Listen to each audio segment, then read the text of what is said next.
నమస్తే. నేను ఇందు. ఒక రియల్ ఎస్టేట్ సంస్థకు సంబంధించి మహేష్ బాబుపై అయితే ఈడీ విచారణ జరపనుంది. అయితే దీనికి సంబంధించి ఈడీ అధికారులైతే ఇవాళ విచారణకు రమ్మని చెప్పేసి మహేష్ బాబుని అయితే కోరారు. మరి దీనికి సంబంధించి మనతో మాట్లాడడానికి సీనియర్ జర్నలిస్ట్ యజ్ఞమూర్తి గారు ఇప్పుడు మనతో ఉన్నారు. సార్ నమస్తే సార్. నమస్తే అండి. సార్ మరి చూడొచ్చు, ప్రముఖ నటుడు మహేష్ బాబుపై ఈడీ అధికారులు అయితే విచారణ చేపట్టనున్నారు. అంటే ఒక రియల్ ఎస్టేట్ సంస్థకు సంబంధించి ఆయనపై ప్రమోషన్కి సంబంధించి ఆయనపై అయితే ఈడీ విచారణ కోరింది.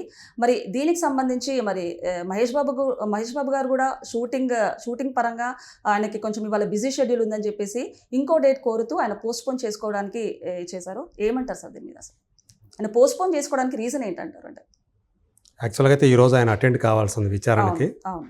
ఎన్ఫోర్స్మెంట్ డైరెక్టరేట్ అనేది మనకు తెలుసు. అది ఆర్థిక నేరాలకు సంబంధించి విచారణ చేపట్టేటువంటి ఒక సెంట్రల్ గవర్నమెంట్ అధీనంలో ఉన్నటువంటి ఒక దర్యాప్తు సంస్థ. ఎన్ఫోర్స్మెంట్ డైరెక్టరేట్ చాలా సీరియస్గా ఉంటుంది. ఆర్థిక నేరాల విషయంలో చాలా సీరియస్గా వాటి దర్యాప్తు చేస్తుంది.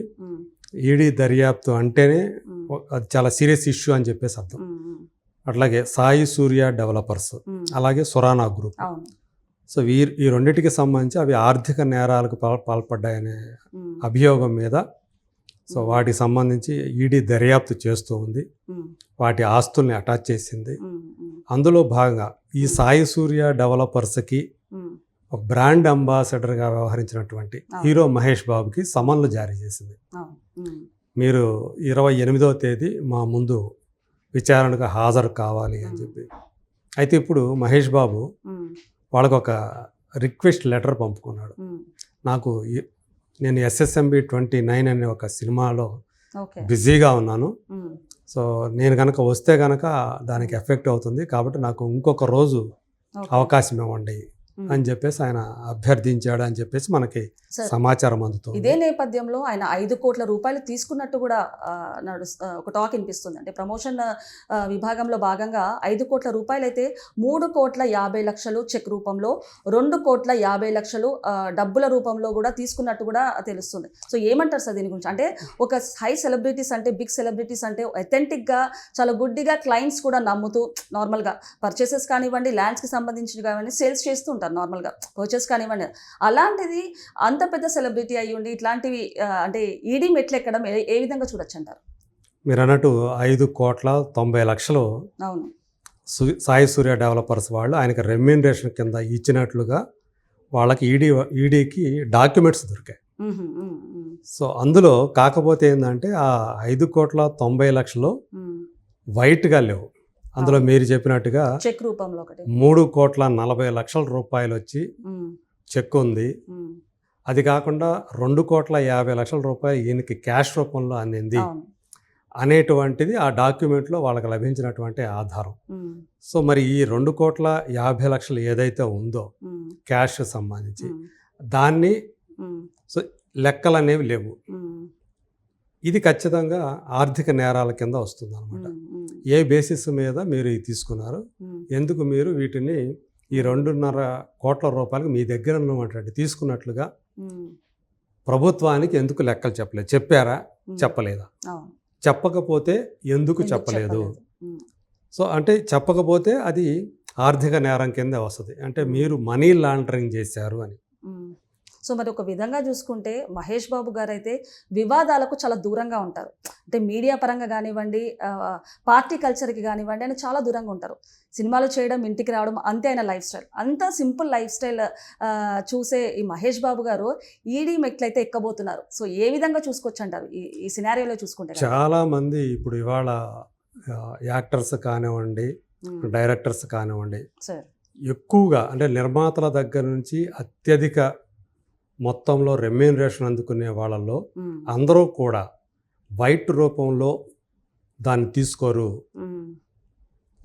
50 to 75% వైట్ రూపంలో తీసుకొని మిగతాదంతా కూడా క్యాష్ రూపంలో తీసుకుంటారు, అంటే బ్లాక్ రూపంలో తీసుకుంటారు అనేటువంటి ఒక అభిప్రాయం అయితే వ్యాపించి ఉంది. ఇది కేవలం ఒక మహేష్ బాబుకి సంబంధించిన ఇష్యూ మాత్రమే కాదు. ఎక్కువ మంది స్టార్ హీరోలు కానివ్వండి, హీరోయిన్లు కానివ్వండి, డైరెక్టర్స్ కానివ్వండి, లేకపోతే ఇంకొక ఎవరైనా కానివ్వండి, ఈ సెలబ్రిటీలు ఎవరైనా కానివ్వండి, ఓకే. సినిమాలకు తీసుకునే రెమ్యూనరేషన్ కావచ్చు, అలాగే వ్యాపార ప్రకటనలు, కమర్షియల్ యాడ్స్కి సంబంధించి తీసుకునేటువంటి రెమ్యూనరేషన్ కావచ్చు, ఏదో అతి కొద్ది మంది ఎవరైతే కంపెనీలు ఉంటాయో వాళ్ళు వైట్ రూపంలోనే ఇస్తారు వాళ్ళంతా. సపోజ్ ఇప్పుడు కళానిధి మారణ అని చెప్పేసి ఇప్పుడు సన్ నెట్వర్క్ వాళ్ళు ఉన్నారు, వాళ్ళు ఈయనతోటి అల్లు అర్జున్ తోటి ఒక సినిమా చేయబోతున్నారు. వాళ్ళందరూ కూడా మేము అంతా కూడా వైట్ రూపంలోనే ఇస్తాం, క్యాష్ అనేది ఉండదు అనేది వాళ్ళు చెప్పారు అని చెప్పి ఈ మధ్య వార్తలు వచ్చాయి. సో అది అందులో ఎంత నిజం ఉంది లేదు అనేది మన అది పక్కన పెడితే, సో ఒక వార్త అయితే వచ్చింది, వీళ్ళు కంప్లీట్గా అంతా కూడా టోటల్ వైట్గానే ఉంటుంది వాళ్ళకి, అంటే అఫీషియల్గానే ప్రభుత్వ లెక్కల్లో ఏవైతే ఉంటాయో దాని ప్రకారమే వాళ్ళు ఎవరికైనా రెమ్యూనరేషన్లు ఇవ్వడం, డబ్బులు చెల్లించడం అనేది జరుగుతుంది. ఎవరికి కూడా విడిగా క్యాష్ రూపంలో అంటే బ్లాక్ మనీ రూపంలో ఇవ్వటం అనేది జరగదు అని చెప్పేసి ఈ మధ్యకాలంలో బాగా వినిపించింది ఆ సినిమా సంబంధించి, అంటే అల్లు అర్జున్ అట్లీ కాంబినేషన్ సినిమాకి సంబంధించి. బట్ ఎక్కువగా జనాల్లో ఉన్నటువంటి నమ్మకం కానీ అభిప్రాయం కానీ అంటే ఎవరు కూడా 100% ఈ రెమ్యూనరేషన్స్ అనేవి కూడా వైట్ రూపంలో తీసుకోరు, ఎందుకంటే వాటి అన్నిటి కూడా మళ్ళీ ట్యాక్స్ కట్టాల్సి వస్తుంది. కాబట్టి వీళ్ళు కూడా ఎవరైతే కంపెనీలు ఉంటాయో వాళ్ళు కూడా ఏంటంటే ప్రభుత్వ లెక్కల్లో ఇంత ఇచ్చామని చెప్పకుండా కొంత నగదునిస్తారు, దానికి లెక్కలు ఉండవు. సార్ మరి ఇంకొకటి చూసుకోవచ్చు, అంటే ఇలాంటి ఫేక్ కంపెనీస్ వలన ఇట్లాంటి బిగ్ సెలబ్రిటీస్ కూడా ప్రమోట్ చేస్తున్నారు నార్మల్గా చూసుకుంటే. సో ఇలాంటి ఫేక్ కంపెనీస్ వలన ఇలాంటి సెలబ్రిటీస్కి అంటే ఒక బ్యాడ్ రిమార్క్ వచ్చే ఛాన్స్ ఉందంటారా? అది ఫేక్ కంపెనీ అని మనం అంటానికి లేదు. అంటే ఒకటే ల్యాండ్ ఇద్దరి పేర్ల మీద రిజిస్ట్రేషన్ చేయడం జరిగింది, అది ఎలా సాధ్యం అంటారు నార్మల్గా? దాన్ని ఏ విధంగా చూడొచ్చా? ఫేక్ అన్నట్టే కదా, అంటే వాళ్ళు ఏదో బ్యాక్ సైడ్ ఏదో చేశారు కాబట్టి, మ్యానిపులేషన్ చేశారు కాబట్టి ఇది ఒకటే పేరు మీద రెండు రకాలుగా రిజిస్ట్రేషన్ అయ్యాయంటే దాని రీజన్ ఏంటంటారు? అది మీరు అన్నట్టు ఒక వెంచర్ ఉంది, ఆ వెంచర్లో కొన్ని కోట్ల రూపాయలు ఇన్వెస్ట్ చేసిన వాళ్ళకి వాళ్ళ పేరు మీద వాళ్ళకి అన్యాయం జరిగింది అనేది తెలిసింది. సో అందుకనించే వాళ్ళు వీళ్ళకి ఎన్ఫోర్స్మెంట్ డైరెక్టరేట్కి వాళ్ళు సమాచారం అందించడం, వాళ్ళు రంగంలోకి దిగటం, ఇవన్నీ కూడా జరిగినాయి. దీనికి వెనక ఏదో పెద్ద మతలబు జరుగుతూ ఉంది.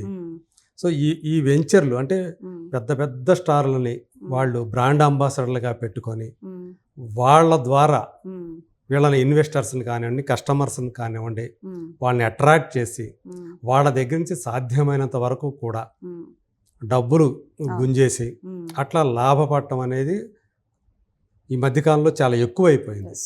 సో మనం ఇప్పుడు అందరూ కూడా దేశం విడిచి పారిపోతున్న ఎక్కువ మంది, అంటే బ్యాంకుల దగ్గర ఎక్కువ మొత్తంలో రుణాలు తీసుకొని టోకరా పెట్టేసి దేశం దాటి వెళ్ళిపోతున్న వాళ్ళు ఈ మధ్య చాలా ఈ ఆర్థిక నేరగాళ్ళు చాలామంది మనకు కనపడుతూ ఉన్నారు.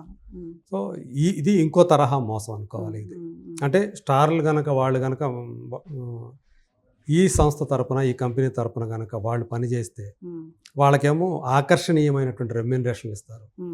వాళ్ళు కూడా ఇది నిజాయితీ కలిగిన సంస్థ కాదా అనేటువంటి ఏమి చూసుకోరు వాళ్ళు, ఎందుకంటే వాళ్ళకి కావాల్సిన డబ్బు వస్తూ ఉంది. ఇప్పుడు మహేష్ బాబు అదే తప్పు చేశాడేమో అని చెప్పేసి చాలామంది అనుకుంటూ ఉన్నారు. సో వాళ్ళు సాయి సూర్య డెవలపర్స్కి గుడ్డిగా కమర్షియల్ యాడ్ చేసి వాళ్ళని ప్రమోట్ చేయటం ద్వారా ఇప్పుడు ఈయన అనవసరంగా చిక్కుల్లో పడ్డాడు. వాళ్ళు చేసే ఫ్రాడ్లో ఈయన కూడా పరోక్షంగా భాగమయ్యాడు. అంటే ఈయన తెలిసి చేయలేదు, తెలియకుండానే. సో పరోక్షంగా భాగమయ్యాడు కాబట్టే ఇప్పుడు ఇలాంటి చిక్కుల్లో పడ్డాడు అనుకోవాలి. ఈ రోజు కాకపోయినా రేపైనా ఆయన అటెండ్ కాక తప్పదు. సో మరి ఏం సమాధానం చెప్తాడు తను తీసుకున్న దానికి, ఆ లెక్కలు ఏం చెప్తాడు అనే దాని మీదే రేపొద్దున ఆయన మీద ఏమైనా చర్యలు తీసుకుంటారా లేదా అనేది ఆధారపడి ఉంది. సో మరి ఇప్పుడు అందరూ కూడా కేవలం ఫ్యాన్స్ అనే కాదు, ఇండస్ట్రీ వర్గాలు కూడా చాలా క్యూరియస్గా చూస్తాను. ఎందుకంటే ప్రస్తుతం ఆయన మీద 1000 కోట్ల రూపాయల ప్రాజెక్ట్ ఉంది, SSMB 29 దాని పేరు. రాజమౌళి డైరెక్టర్ 1000 కోట్ల రూపాయలు దాని మీద వెచ్చిస్తూ ఉన్నారు. ఒకవేళ ఇది ఏదైనా సమస్యలు అయితే, ఇది ఏదైనా ఇష్యూ అయితే గనక మరి అట్లాంటి ఆయన ఫ్యూచర్ లో చేయబోయే ప్రాజెక్ట్ కి ఏదన్నా అంటే ఎఫెక్ట్ అయ్యే అవకాశం ఛాన్స్ ఉందంటారా? ఇప్పుడు ఆయన గనక సంతృప్తికరమైనటువంటి సమాధానం చెప్పకపోతే సో ఖచ్చితంగా ఆయన మీద యాక్షన్ తీసుకునే అవకాశాలు ఉన్నాయి. అది ఎలాంటి యాక్షన్ ఉంటుంది ఏంటి, ఉమ్, దేశం దాటి బయట వెళ్ళకూడదు అనేది ఉంటుంది. ఇప్పుడు ఈయన దేశం దాటి బయటికి వెళ్ళకపోతే షూటింగ్ ఎలా చేస్తాడు? అవును అది కెన్యా అడవుల్లో, అవును సో అక్కడ చాలా కొన్ని బయట, టర్మ్స్ అండ్ కండిషన్స్ అయితే వాళ్ళు రెస్ట్రిక్షన్స్ అయితే పెడతారు ఖచ్చితంగా. సో ఖచ్చితంగా సినిమాకి ఎఫెక్ట్ అవుతుంది అది. అవును సో దీన్ని ఎలా ఓవర్కమ్ చేస్తాడు మహేష్ బాబు ఉమ్, అనేది ఇప్పుడు అందరి దృష్టిలో అందరినీ ఆకర్షిస్తున్నటువంటి ఇండస్ట్రీ వర్గాల వాళ్ళతో పాటు ఆయన అభిమానులతో పాటు మిగతా అందరినీ కూడా అవును అట్రాక్ట్ చేస్తున్నటువంటి ఒక విషయం అని చెప్పాలి. ఓకే సార్, నమస్తే. Thank you.